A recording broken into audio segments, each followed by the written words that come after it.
Hi, എന്താ പാട്? സുഖല്ലേ? ഇവളറിയോ നിങ്ങളെ? ഈ എലിമോന്തെന്നും നിങ്ങൾ കണക്ക് കൂട്ടണ്ട. ഇതിന്റെ ഉള്ളിൽ നിന്ന് വരുന്ന വിഷം എത്രയാന്നുള്ളത് നിങ്ങൾക്ക് അറിയില്ലല്ലോ.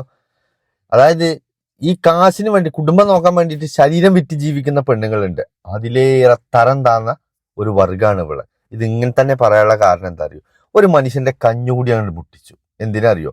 ഇവളൊക്കെ റീച്ചിനും ഇവളൊക്കെ നേരം പോക്കിനും പിന്നെ ക്യാമറക്ക് മുന്നിൽ കൊണ്ടുവന്നിട്ട് ഒരു മനുഷ്യനെ മദ്യപിക്കാത്തൊരു മനുഷ്യനെ മദ്യപാനി എന്നും പറഞ്ഞിട്ട് ആ ആളെ ഇപ്പൊ ഒരു മനുഷ്യൻ ഓട്ടം വിളിക്കുന്നില്ല. കുടുംബത്തിൽ നിന്നായാലും നാട്ടുകാരുടെ മുന്നിലായാലും തല കുനിച്ച് നടക്കേണ്ട ഒരു ഗതികേടിലാണ് ആ മനുഷ്യൻ നിൽക്കുന്നത്.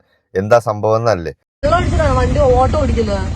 വെള്ളം അടിച്ചിട്ടാണ് ഇയാൾ ഓട്ടോ ഓടിക്കുന്നത്. ചോദിക്കാൻ വേണ്ടി സ്ഥലം പറഞ്ഞു കൊടുത്തു, അതറിയില്ല. അപ്പൊ ഞാൻ പറഞ്ഞു ഓക്കെ സുഡിയോയുടെ അടുത്താണ്. അപ്പൊ അയാൾ എന്റെ അടുത്ത് പറയാം സുഡിയോ ഇവിടെ ഇഷ്ടം പോലെ ഉണ്ട് കൊച്ചെ എന്ന് പറഞ്ഞ് എന്റെ അടുത്ത് ചൂടാവുന്നു. അപ്പൊ ഉടനെ തന്നെ അവര് ചോദിക്കുവാണ് ചേട്ടൻ വെള്ളം അടിച്ചിട്ടുണ്ടോ?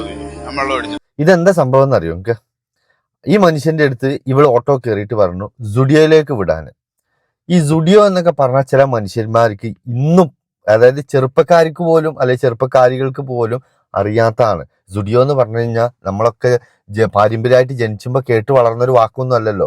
അതൊരു ഡ്രസ്സ് കടയാണ്. ആ സുഡിയോ എന്ന് പറഞ്ഞ മറ്റേ കടയിലേക്ക് വിടാൻ പറഞ്ഞു. പുള്ളിക്കാരന് കേട്ടത് സ്റ്റുഡിയോ എന്നാണ്. പുള്ളിക്കാരൻ്റെ അടുത്തേക്ക് ചോദിച്ചു, അല്ല ഇവിടെ ഒരുപാട് സ്റ്റുഡിയോ ഉണ്ട്, ഏത് സ്റ്റുഡിയോയിലേക്കാണ് നിങ്ങൾക്ക് പോകേണ്ടതെന്ന്. അപ്പോഴത്തേക്ക് ഇവള് മറ്റേ സെലിബ്രിറ്റി അല്ലേ, അപ്പൊ ഇവളോടൊക്കെ അങ്ങനെ മറുപടി ചോദിക്കാൻ പറ്റുമോ ഏത് എന്ത് എന്നുള്ളത്? അപ്പൊ സ്റ്റുഡിയോ ഏതാണെന്ന് അറിയാത്ത ഒരാളല്ലേ. അപ്പൊ എന്തായി, ഇന്നത്തെ അയാളായിക്കോട്ടെ എന്നും വിചാരിച്ചിട്ട് അയാൾ എന്ത് ചെയ്തു, ഒരു ക്യാമറ ഓൺ ചെയ്തിട്ട് ഇവളാണ്ട് തുടങ്ങി. എന്ത്, നിങ്ങൾക്ക് എന്താ സ്റ്റുഡിയോ അറിയില്ലേ? നിങ്ങൾ എന്താ കളിയാക്കുകയാണോ?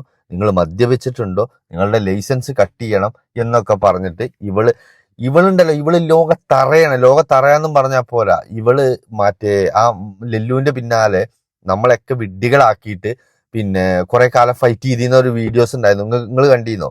ഒരു ദിവസം ഈ ലെല്ലുവിനെ പുറത്ത് വിട്ടിരുന്നു.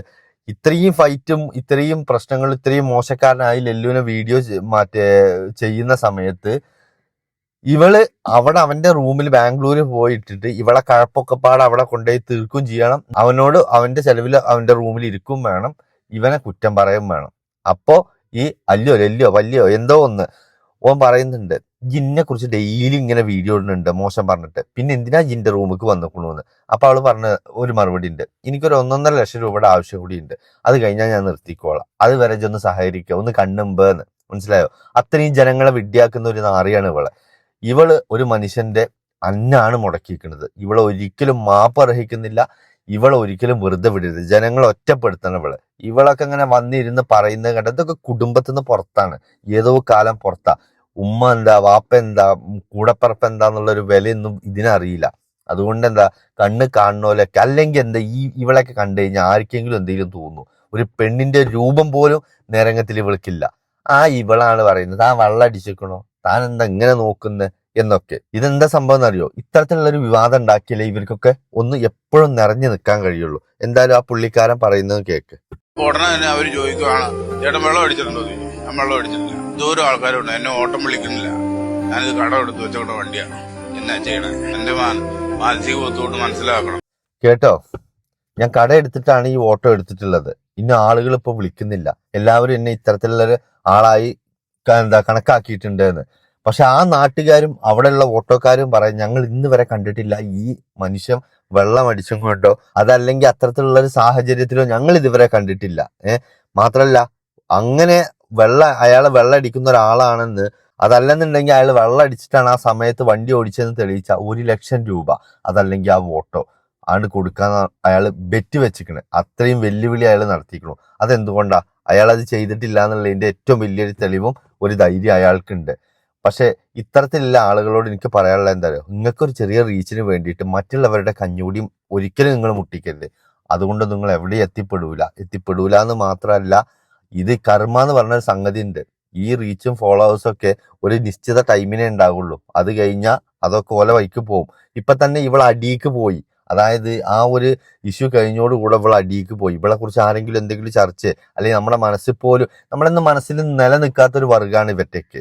കാരണം കാണുമ്പോ ഇന്ന ആള് എന്നുള്ളത് അറിയാം, അത് കഴിഞ്ഞാൽ നമ്മളൊക്കെ മറക്കുന്ന ഒരു വർഗ്ഗമാണ്. അപ്പൊ എന്ത് ചെയ്യും? ഇവരിങ്ങനെ മനഃപൂർവ്വം പ്രശ്നങ്ങൾ ഉണ്ടാക്കിക്കൊണ്ടേയിരിക്കും. എന്തിന്? ഇവർക്ക് അടിയിൽ നിന്ന് പൊന്തിങ്ങനെ വരാം.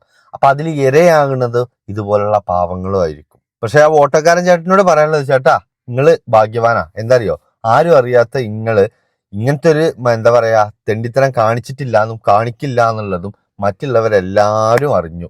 ഏത് നിങ്ങളുടെ സത്യസന്ധമായ നിങ്ങളുടെ ആ വാക്കിൽ തന്നെയുണ്ട്, ഞാൻ 1,00,000 രൂപ തരാം, ഞാൻ അങ്ങനെ ഒരു മദ്യപാനിയാണെന്ന് നിങ്ങൾ തെളിയിച്ചാന്ന്. ഇവള് പുറകിലിരുന്നിട്ട് പറയുന്നത് എന്താ അറിയോ, നിങ്ങൾ ഇങ്ങനെ മദ്യപിച്ചിട്ട് എങ്ങനെ ഞങ്ങൾ ഈ വണ്ടിയിൽ സഞ്ചരിക്കും, നിങ്ങളുടെ ലൈസൻസ് കട്ട് ചെയ്യണം, കട്ട് ചെയ്തേ പറ്റൂ, കാരണം നിങ്ങൾ മദ്യപിച്ചാണ് എന്നുള്ളത് തറപ്പിച്ച് ഒരു തെളിവിന്റെ അടിസ്ഥാനമില്ലാതെ അവള് പറഞ്ഞു. എങ്ങനെ സ്റ്റുഡിയോ തമ്മിൽ മാറിയതിന്റെ പേരില്. ഇവളുടെയൊക്കെ വാപ്പയാകാനുള്ള പ്രായമുള്ള മനുഷ്യനല്ലേ അയാള്. ഒന്ന് ആലോചിച്ച് നോക്കണ്ടേ. ഇനിയിപ്പോ അങ്ങനെ എന്തെങ്കിലും ഉണ്ടെങ്കിൽ നിങ്ങൾ ആദ്യം ഈ ക്യാമറ ഓൺ ആക്കാതെ അയാളോട് കാര്യം എന്ന് പറഞ്ഞ് മനസ്സിലാക്കിക്കൂടെ. ആദ്യം അതിന്റെ സത്യാവസ്ഥ എന്താണെന്ന് നിങ്ങൾക്ക് ബോധ്യപ്പെട്ടതിന് ശേഷമല്ലേ ഉള്ളൂ നിങ്ങൾ ഇതൊരു കണ്ടന്റ് ആക്കേണ്ട കാര്യമുള്ളൂ. എന്നിട്ടിപ്പോ ഓള് വന്നിക്ക ഓളാന്ന് ഒച്ചക്കം പല്ലും കൊണ്ട്. എനിക്ക് ഈ സാധനത്തിനെ കണ്ണെടുത്താൽ കണ്ടുകൂടാ. എന്താ വെച്ചിട്ടുണ്ടെങ്കിൽ ഇത് ഫുള്ള് ഫ്രോഡാണെന്നുള്ളത് എനിക്ക് രാത്രി ആ തൊപ്പില്ലേ, ആ തൊപ്പിയുടെ കാണണമെന്നും പറഞ്ഞ് രാത്രി മറ്റേ 1 മണിക്കോ 1:30 മണിക്കോ മറ്റേ കൊച്ചിന്ന് നട്ടപ്പായിരാക്ക് വന്നാണ്ടോ. ഇവൾക്ക് രാത്രി കറക്കം തന്നെ പണി തോന്നുന്നുണ്ട്. അതല്ല ഈ കുടുംബത്തിൽ പറഞ്ഞ ഏതെങ്കിലും ഒരു പെണ്ണ് രാത്രി ഇങ്ങനെ കറങ്ങി നടക്കുവോ. എന്നിട്ട് അന്ന് മോള് പറയണ തൊപ്പിയുടെ നല്ല ഫാൻസാണ്, മറ്റേ തൊപ്പിനെ ഭയങ്കര ഇഷ്ടമാണ്, കല്യാണം കഴിക്കാൻ താല്പര്യം ഉണ്ടെന്നൊക്കെ പറഞ്ഞ് തൊപ്പിയുടെ പിന്നാലെ കൂടിയിട്ട് ഒന്നും അവിടുന്ന് കിട്ടണില്ല എന്ന് കണ്ടോടുകൂടെ ഓൾ എന്ത് ചെയ്തു, നേരെ പോയി. തൊപ്പി ബൈസെക്സലാണ്, അതുകൊണ്ടാണ് ഞാൻ അവനെ ഒഴിവാക്കിയത് എന്ന് പറഞ്ഞിട്ട് ഓളാണ് പോയി. എനിക്ക് ഇവിടെ ഈ നൊച്ചക്കന്റെ മോന്ത കാണുന്നതന്നെ കരിപ്പ.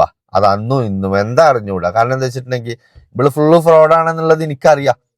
ഇവള് തൊള്ള വിളിച്ചാ നുണേ പറയുള്ളൂ. ഫുൾ ഡ്രാമയാണ് ഇവള് കളിക്കുന്നത്. ഇപ്പൊ ഇവളും സഫയും പാടെ കൂടിയിട്ട് ഈ അടുത്ത് മറ്റേ എന്തെല്ലാം കോലാഹലങ്ങൾ ഉണ്ടാക്കി അല്ലെ.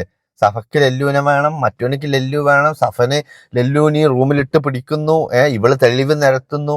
എന്നിട്ട് അവസാനം എന്തായി, ഇവളും സഫയാണ് ഒന്നായില്ലേ. അപ്പൊ എന്തായി, അത്രയും നേരം കണ്ടു നിന്ന ആളുകളൊക്കെ മൂഞ്ചിയില്. അതേപോലെ കണ്ടന്റിന് വേണ്ടിയിട്ട് എന്ത് തെണ്ടിത്തരം കാണിക്കാൻ റെഡിയായി നടക്കുന്നവളാണ് ഇവൾമാരൊക്കെ. അപ്പൊ ഇവൾമാരൊക്കെ അടിയിൽ ഈ പ്രായമുള്ളവരും എന്താ പറയാ ആണുങ്ങളൊക്കെ പെട്ട് കഴിഞ്ഞാൽ നല്ലപോലെ സൂക്ഷിക്കണം. ഇവിടെ പെണ്ണുങ്ങൾക്ക് ഒരുപാട് സംഘടനകളുണ്ട്, ഒരുപാട് പ്രത്യേകതരം നിയമങ്ങളുണ്ട്.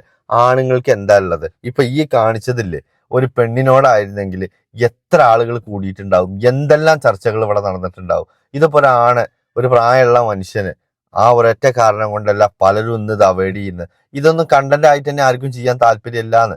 അതെന്താ വെച്ചാ, ഒന്ന് ഇവളാകും കൊണ്ട്, രണ്ടാമത്തത് ചിലപ്പോ കുടിച്ചെങ്കിലോ എന്നുള്ള തോന്നല് കൊണ്ട്.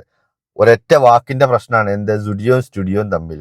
അത് പറഞ്ഞത് തെറ്റി, ഓക്കെ സമ്മതിച്ചു. അയാളുടെ പ്രായത്തെ ഒന്നും മാനിച്ചുകൂടായിരുന്നില്ലേ? ആ പ്രായത്തെ ഒന്നും കണക്കിലെടുത്തിട്ട് നിങ്ങൾക്ക് ഒരു മാന്യമായിട്ട് പെരുമാറിക്കൂടാന്നില്ലേ? നിങ്ങൾ കുറച്ച് ഫോളോവേഴ്സ് ഉണ്ടെന്നും പറഞ്ഞിട്ട് അങ്ങനെ ഇതൊക്കെ എടുത്തിട്ട് വലിച്ചു വാരിയിടുക. നിരവധി ആളുകൾ ഇങ്ങനത്തെ കാര്യങ്ങളിൽ പെടുന്നുണ്ട്. ഒന്ന് പറഞ്ഞ് രണ്ടാമത്തിന് ക്യാമറ ഓൺ ആക്കുക, അവരെ ഭീഷണിപ്പെടുത്തുക, അവരെ വാ അടപ്പിക്കുക. ഇതിപ്പോ കേരളത്തിൽ പതിവായിട്ടുള്ള ഒരു കാര്യമാണ്. ആദ്യം ഈ തൂഫാനും കൂഫാനൊക്കെ വരുന്നതിന്റെ മുമ്പ് ഈ സൈസ് ആളുകളെ ആദ്യം നിലക്ക് നിർത്തണം. എന്തറിയോ, പെർമിഷൻ ഇല്ലാതെ മറ്റൊരാളുടെ വീഡിയോ എടുക്കലും അതിന്റെ വ്യക്തത അറിയാതെ അത് പോസ്റ്റ് ചെയ്യുകയും ചെയ്താൽ നല്ല ശിക്ഷ കൊടുക്കണം. അതൊക്കെ ചെയ്യുന്നവരാണ് ഈ ലഹരിയേക്കാൾ വലിയ ക്രിമിനലുകള്. അതിൽ യാതൊരു തർക്കവുമില്ല. ഇവൾക്ക് അർഹിക്കുന്ന ശിക്ഷ ജനങ്ങൾ വാങ്ങിക്കൊടുക്കണം. ഇനി ഒരാൾ ഇവളുടെ ഇരയാവരുത്. ഇതിപ്പോ എന്താ അറിയോ, ഒന്നുമ തുടങ്ങിയ ഇതിമ നിൽക്കൊന്നുമില്ല. ഇവള് അതുപോലെ വേറെ ഒരുത്തി ഉണ്ടായിരുന്നു ഇതുപോലെ തന്നെ. എവിടുന്നാണ് മനുഷ്യന്മാരെ കിട്ടിയ കണ്ടന്റ് ആയി യൂസ് ചെയ്യുക. എന്നിട്ട് അവറ്റക്ക് അഭിമാനവും പിന്നെ എന്താ പറയാ ഇജ്ജത്തും ഒക്കെയാണ് കളഞ്ഞിട്ട് ഇവര് സുഖമായി നടക്കുക. എന്ത് കാര്യമുണ്ട്? ആ മനുഷ്യനൊരു എന്താ പറയാ ഓട്ടം പോലും കിട്ടുന്നില്ല എന്നാ പറയുന്നത് ഇവളുടെ തമ്മാടിത്തരം കൊണ്ട്. അതുകൊണ്ട് ഈ വീഡിയോ കാണുന്ന ഒരു മാക്സിമം ഇതിനെ പ്രതികരിക്കുക. നിങ്ങളുടെ അഭിപ്രായങ്ങൾ എന്താണോ അത് കമന്റ് ചെയ്യുക. അപ്പോ അടുത്ത വീഡിയോ കാണാം. ബൈ.